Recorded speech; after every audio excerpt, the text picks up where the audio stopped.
안녕하세요. 김호준입니다. 문고리 3인방은 월 1억씩 국정으로부터 받은 상납금이 대통령 지시였다고 주장했습니다. 이런 주장은 아마도 자신들은 돈을 전달한 창구에 불과했고 법적인 문제가 없다는 소리겠죠. 말하자면 대통령의 통치자금에 속한다는 의미인데 과연 그런가? 탄핵 정국이 한창이었던 작년 말 그리고 올해 초 이들 3인방을 20여 년 전 면접 보고 채용하고 그리고 이후로도 지속적으로 업무 지시를 한 사람은 박근혜 전 대통령이 아니라 최순실이었다는 각종 보도가 쏟아졌었죠. 심지어 17년간 최순실의 운전기사를 했던 김모 씨는 3인방을 최순실의 종이라고까지 증언을 했었습니다.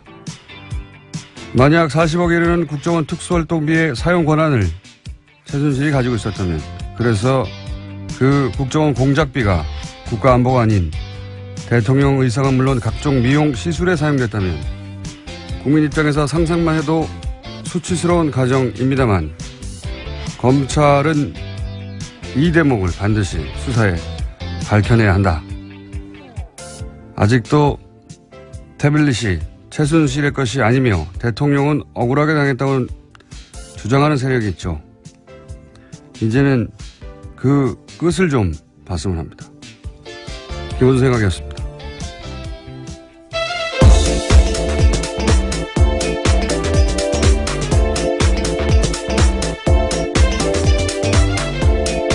시사인의 김은지입니다. 두 사람이 구속됐죠? 네, 오늘 새벽에 구속됐는데요. 서울중앙지법 권순호 영장전담 부장판사는 죄를 범했다고 의심할 만한 상당한 이유가 있고 증거인멸에 염려가 있다라면서 영장 발부의 이유를 설명했습니다. 안봉근이지만 이렇게 해서 3인방 모두가 지금 수감된 상태인 건데 아직도 태블릿이 최순실 것 아니다. 대통령은 사익을 추구한 적이 없다. 이런 얘기를 하신 분들이 있죠. 왜냐하면 박근혜 전 대통령도 아직도 그렇게 주장하고 있기 때문에요. 네.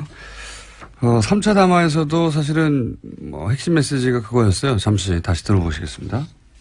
오로지 국가와 국민을 위하는 마음으로 모든 노력을 다해왔습니다. 단 한순간도 저의 사익을 추구하지 않았고 작은 사심도 품지 않고 살아왔습니다. 미용시술은 국익이 아니에요. 네, 국익이 아닌데 사실 이 3인방에 대해서 작년 말 올해 초 그러니까 우리나라 언론이 언론 역사상 이렇게 활발하게 탐사 보도를 한 적이 과연 있을까 싶을 정도로 국내에 존재하는 모든 레벨의 미디어들이 사실은 최순실의 과거, 최태민 씨 또는 3인방의 과거에 대해서 추적 보도를 했었고 그때 굉장히 많은 보도가 쏟아져 있었어요. 네, 그렇죠. 그때 잠시 되짚어보면 일단 98년 대구 달성에서 보궐선거로 박근혜 전 대통령이 처음으로 정치권에 등장했단 말이죠. 그리고 그 당시 달성 지구당의 총무 과장이 안봉근 비서관이었어요. 관련해서 올해 초였던 걸로 1월이었던 걸로 기억하는데 JTBC의 그 스포트라이트에서 이 3인방을 추정한 적이 있습니다. 그때 그 출연했던 사람 중에 한나라당의 달성지구의 관계자가 나와서 그리고 또 박근혜 의원실에서 일하다가 1년 만에 관둔 전직 보좌관이 나와서 뭐라고 증언을 했냐면 면접은 최순실 씨가 봤다. 그런 얘기를 했었고요. 박근혜 전 대통령이 본 게 아니죠. 예, 그리고 또 다른 방송에서 기억이 안 나네요. 하여튼 또 다른 방송에서 이재만 전 비서관 구속된 추천한 사람은 나성린 전 새누리당 의원이고 당시 나 의원도 면접은 박근혜 전 대통령이 본 게 아니다. 최순실 정면에 언급했었고 그때 1년 일하고 관뒀다고 증언한 그 비서관 후임으로 온 사람이 이재만 비서관, 안봉근 이재만 비서관이군요. 예, 헷갈립니다. 어쨌든 그러하고 안봉근 전 비서관에 대해서는 그 사람들이 또 뭐라고 그랬냐면 정윤회 씨의 비서처럼 역할을, 박근혜 전 대통령의 비서가 아니라 정윤회 씨의 비서처럼 역할을 했다. 그리고 이제 의원회관에서 회의를 의원이니까 해야 되는데 그게 아니라 강남 안가에서 최순실 정윤회 부부가 업무 지시를 했다. 뭐 이런 얘기. 네, 소위 삼성동 팀이라고 해서 여의도에서는 꽤 유명했었습니다. 이런 증언은 사실 여러 매체에서 여러 사람의 입을 통해서 나왔었어요. 예. 그리고 최순실 씨 17년 운전기사 했던 김모 씨, 이분이 가장 구체적인 이야기를 했었는데 세계일보 이런 걸로 기억합니다. 예, 그렇죠. 예. 뭐라고 그랬냐면 이제 안가는 신사동에 있는 S빌딩, 예, 한국문화재단, 예, 거기서 최순실 정윤회 부부가 사실상 업무 지시를 다 했고, 그리고 아주 구체적인 이런 얘기를 했어요. 예. 3인방에 대해서는 어떻게 표현했냐면 그 사람들은 대통령의 사람이 아니다. 예, 대통령의 사람이 아니고 이때는 박근혜 전 대통령이 아직 탄핵되기 전입니다. 대통령의 사람, 그게 대통령이 물론 직무정지 상태였긴 했지만 아직 탄핵되기 전의 상태에서 나온 진술이었는데, 증언이었는데 3인방은 순실이의 사람이라고 표현했어요. 순실이가 뽑았고 순실이의 사람이고 순실이의 적이라고 보면 된다. 그래서 박근혜 의원 위에 정윤회 실장이 있고 정윤회 실장 위에 최순실이 있다.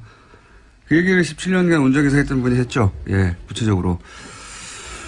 그래서 저는 어떻게 생각이 드냐면 그 관계는 대통령이 취임한 이후에도 계속 유지된단 말이죠. 3인방이 이제 돈의 용처를 모른다고 말하잖아요. 예.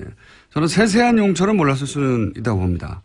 그런데 3인방이 이렇게 국정원이라고 하는 기관으로부터 별도로 매달 1억씩 받는 걸 최순실 씨가 몰랐다고는 저는 생각하기 힘들다.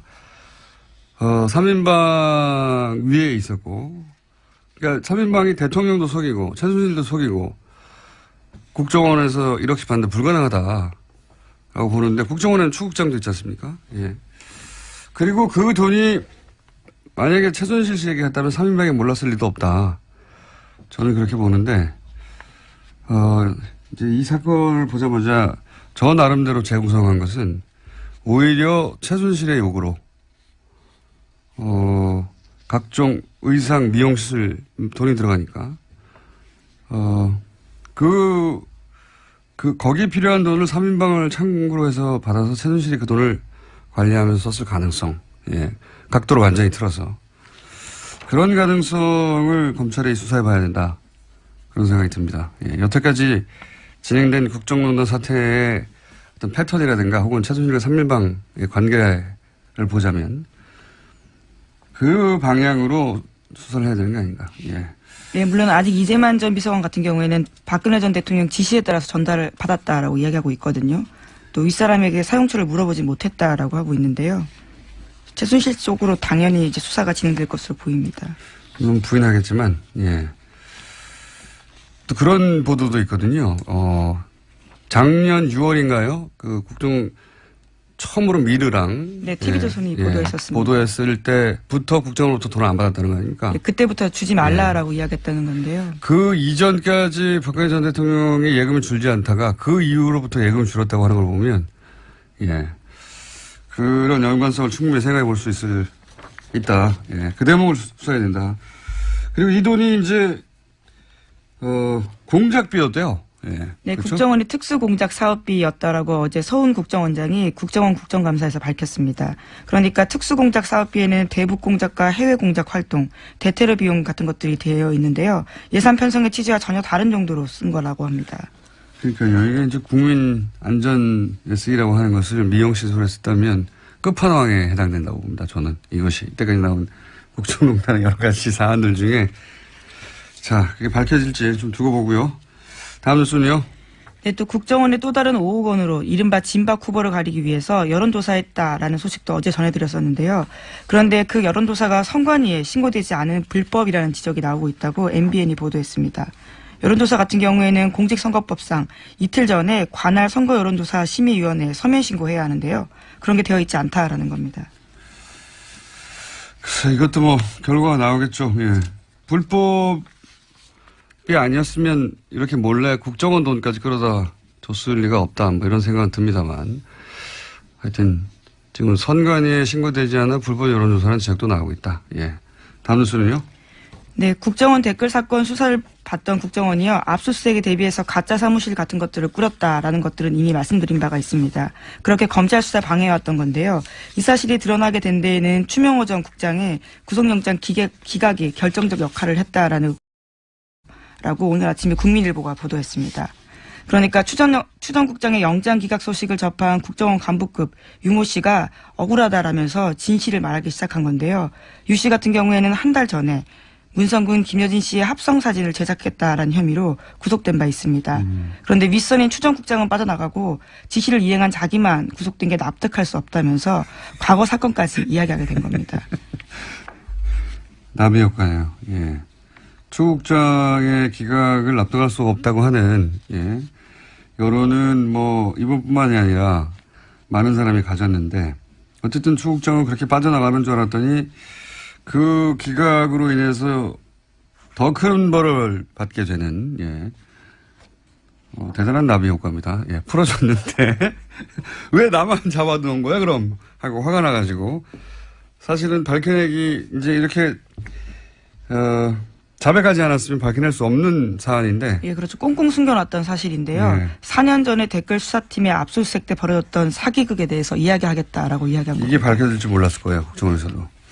이걸 이제 억울해서 얘기했더니 나비 효과로 추 국장도 사실은 이제 구속영장이 발부될 가능성이 대단히 높아졌고 더 큰 죄로 더 죄가 커져서 그리고 검찰 간부 3명이 동시에 구속영장이 또 발부가 된 거죠. 예. 예, 아직 발부되지는 않았고요. 이제 영장이 청구가 돼서 청구가 됐죠. 예, 네. 영장 실질 심사를 받게 됩니다. 발부될 가능성이 대단히 높다 봅니다. 이것은 예. 사안이 너무 명백해가지고 대단한 나비 효과입니다. 자, 영장을 기각했던 당시 영장 전담 판사에게 저희가 화냈던 것 사과드리고요.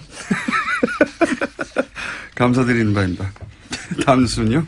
네, 또 박근혜 정부 당시 화이트리스트 작성과 지원과 관련해서요. 삼성 미래전략실이 주도적인 역할을 했다라고 이뉴스투데이가 보도했습니다. 관련한 자료들을 입수했다라는 건데요. 허현준 전 청와대 행정관이 정경련의 가장 큰 영향력을 행사해온 삼성과 밀접한 관계를 맺으면서 화이트리스트 특별관리했다라는 겁니다. 아, 참. 평상시 같았으면 이런 뉴스 하나만으로도 예, 포탈을 뒤덮어야 되는 거예요. 이게 그러니까 청와대에서 화이트리스트를 관리하는데 그 직접적인 돈의 집행은 삼성의 미래전략실이 주도하고 관리했다는 거 아닙니까? 예. 삼성이 무슨 국가기관도 아닌데 국정 운영하셨어요. 예. 네, 굉장히 구체적인 진술까지 나오는데요. 기사에 따르면 정경련 한 관계자의 멘트가 있습니다. 김한표 전 삼성 미래전략실 전무가 특정 단체를 지목해서 얼마 지원하라 이렇게 지시하면 삼성의 명령인이 어쩔 수 없이 따르는 형식이었다라는 겁니다. 삼성의 미전실, 최순실 말사진과 관련해서 예, 책임이 그 책임 때문에 지금 구속되어 있는 예. 그 미전실에서 화이트리스트를 집행할 때 집행 책임자였다. 뭐 이런 의미의 기사고 사실은 대단히 굉장한 뉴스인데 포털에서는 보기 힘듭니다. 현재. 예. 이뉴스투데이의 단독이고 굉장히 큰 단독이거든요.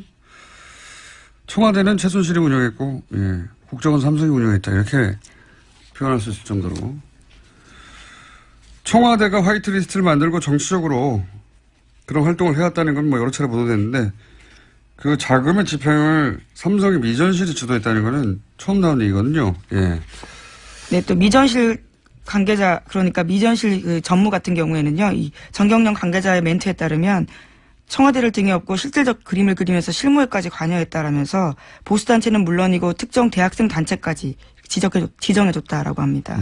삼성 미전실에서 여기 돈 주라 하는 걸 주도했다는 거잖아요. 예. 참네. 이 뉴스는 매우 중요한 뉴스라 포털에서는 찾기 힘드실 텐데 저희가 굳이 찾아서 알려드립니다. 알려드리고 앞으로도 계속 이 뉴스는 저희가 팔로우를 하겠습니다. 다음은요? 네, 어제 방송문화진흥회에서 고용주 이사장에 대한 불신임안이 가결됐습니다. 박문진은 MBC 최대 주주인데요. 이에 따라서 김장겸 MBC 사장의 해임안 처리도 초읽기에 들어갔습니다. 박문진은 김장겸 사장에 대한 해임안도 오는 8일 정도에 임시 이사회를 열어서 처리하기로 했습니다.